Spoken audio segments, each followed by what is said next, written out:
എന്നെ ഒരു മധ്യസ്ഥ കാര്യത്തിൽ ഏൽപ്പിച്ചാൽ ഞാൻ മുഖം നോക്കാതെ പറയലില്ല, നിങ്ങളുടെ ശരിയാണ്. പ്രധാനമന്ത്രി അത് പറഞ്ഞാൽ മതി. ആരുടെ ഭാഗത്താണോ ശരി എന്ന് പ്രധാനമന്ത്രി നോക്കുക. പ്രധാനമന്ത്രി ശരിയുടെ കൂടെ നിന്നാൽ മതി.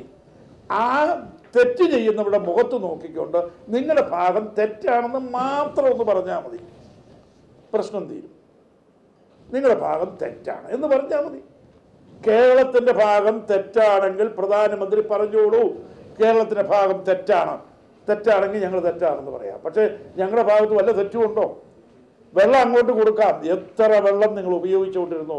നിങ്ങൾക്ക് ആവശ്യം വെള്ളമല്ലേ? വെള്ളത്തിന് വേണ്ടിയല്ലേ മുല്ലപ്പെരിയാർ ഉണ്ടാക്കിയത്? വെള്ളം തരാമെന്ന് പറഞ്ഞാൽ നമ്മുടെ മണ്ണിൽ നമ്മുടെ ചെലവിൽ നമുക്കൊരു ഡാം നിർമ്മിക്കാൻ ഉള്ള അവകാശം നമുക്കില്ലേ? അവിടെ അതിനെന്തിനാ?